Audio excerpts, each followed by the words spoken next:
லைஃப்பில் ஒரே பிரச்சனையாக போயிட்டுருக்கு. சுற்றி சுற்றி பார்த்து ஏதாவது ப்ராப்ளம் வந்துகிட்டே இருக்குது. அந்த மாதிரி நீங்கள் கண்டிப்பாக ஃபீல் பண்ணியிருப்பீங்க. நானும் ஃபீல் பண்ணேன். நானும் பாதிக்கப்பட்டிருக்கேன். போன வருஷம் கொஞ்சம் ரொம்ப டவுனாக தான் இருந்தது. ஆனால் அந்த வருஷத்தை நான் நிறைய செல்ஃப் ரியலைசேஷன் எனக்கு கிடச்சிது அந்த வருஷத்துலேருந்து. ஸோ அப்படி இருக்கும்போது தான் இந்த சேலஞ்சஸ்லாம் எப்படி ஃபேஸ் பண்ணுறது, நம்ம சேலஞ்ச் இல்லாமல்லாம் இருக்க முடியாது. ஸோ அதை எப்படி தான் ஃபேஸ் பண்ணுறது அப்படின்னு நான் யோசிச்சுட்டே இருந்தேன். எனக்கு நிறைய கொஷின்ஸ் ஆர் ரியலைசேஷன் வேணும் இது விஷயம் பற்றி. ஏன்னா லைஃப்பில் சேலஞ்ச் ஸ்டாப்லாம் பண்ண முடியாது. அதுக்கு அதை எப்படி ஃபேஸ் பண்ணணும்னு தான் நம்மளுக்கு கற்றுக்கணும். ஸோ அப்படி இருக்கும்போது நான் ஒரு 2 வருஷம் முன்னாடி பகவத்கீதா வாங்கி வச்சுருந்தேன். அதுக்கு முன்னாடி அதை கேட்கவும் செஞ்சுருக்கேன். ஸோ அதை இன்ஸ்பயர் ஆகி தான் நான் அதை வாங்கி 2 வருஷம் கழிச்சு நான் எதுவுமே படிக்கலை. இந்த 2024 ஆரம்பிக்கும் போது நான் ஏதாவது உருப்படியாக செய்யணும், என்ன நானே இன்னும் டீப்பாக தெரிஞ்சுக்கணுன்னு நினச்சேன். ஸோ பகவத்கீதா நீங்கள் யோசிக்கக்கூடாது, என்னடா ஐயோ ஏதாவது ஸ்பிரிச்சுவலாக சொல்ல போகிற போல் அப்படிலாம் நீங்கள் யோசிக்காதீங்க.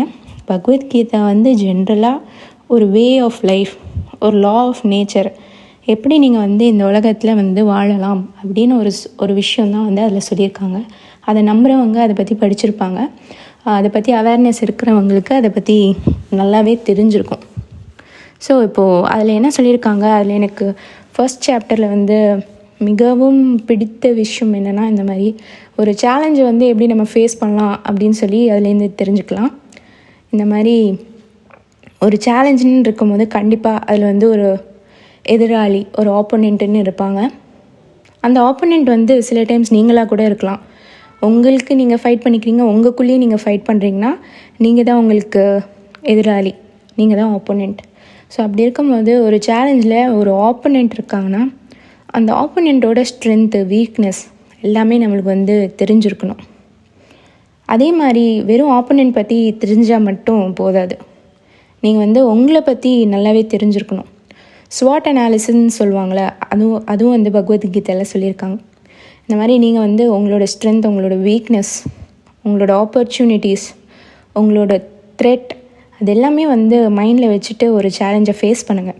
சேலஞ்சை ஃபேஸ் பண்ணி தான் பாருங்கள். சேலஞ்ச் ஃபேஸ் பண்ணுறதுக்கு முன்னாடியே நம்ம பயந்துடக்கூடாது. வி ஹாவ் டு ஷோ அப்பில் நம்ம அங்கே போய் அந்த சேலஞ்சை ஃபேஸ் பண்ணணும். ஸோ அப்படி இருக்கும்போது அதோட எண்ட் ரிசல்ட் என்னாகும், நம்ம ஜெயிப்போம், தோப்போம். ஜெயிச்சோன்னா அதுக்கான ரிவார்ட்லாம் நம்மளுக்கு கிடைக்க போகுது, அதுக்கான அப்ரிஷியேஷன் நம்மளே அப்ரிஷியேட் பண்ணிப்போம், என்ன வேணா இருக்கட்டும். தோத்தாலும் நம்ம உடஞ்சி போயிடக்கூடாது. அதுக்கான ஒரு ரிசல்ட்டுன்னு இருக்குல்ல, அது ஒரு ரிப்போர்ட் கார்டு மாதிரி தானே. ஸோ அப்படி இருக்கும்போது அதில் என்னெல்லாம் நம்ம கரெக்ட் பண்ணலாம், ஸோ தட் ஃபைனலாக எனக்கு என்ன வேணுமோ அது நான் அச்சீவ் பண்ணிவிடுவேன் அப்படின்ட்டு ஒரு விஷயம் இருக்குது. இந்த ப்ராசஸ் நம்ம பண்ணிகிட்டே இருந்தோம்னா ஒரு பாயிண்ட்டுக்கு மேலே நம்ம சேலஞ்சை சேலஞ்சாக பார்க்க மாட்டோம். அது நம்ம லைஃபாக பார்க்க ஆரம்பிச்சிருவோம்.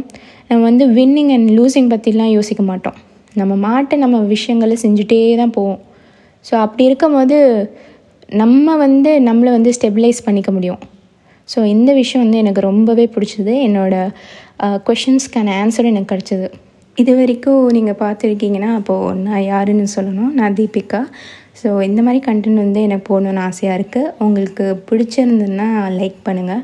நீங்கள் எப்படி சேலஞ்சை ஃபேஸ் பண்ணீங்க உங்கள் லைஃப்பில் அப்படின்னு ஏதாவது விஷயம் இருக்குன்னா அது கண்டிப்பாக கமெண்ட் பாக்ஸில் போடுங்க. நானும் தெரிஞ்சுக்க விரும்புகிறேன். ஸோ தட் எனக்கு ஏதாவது யூஸ்ஃபுல்லாக இருக்கும். அண்ட் இந்த மாதிரி கண்டென்ட் இன்னும் பார்க்கணுன்னா நீங்கள் கண்டிப்பாக சப்ஸ்கிரைபில் ஃபாலோ பண்ணி தான் ஆகணும். ஸோ கைண்ட்லி பண்ணுங்கள்.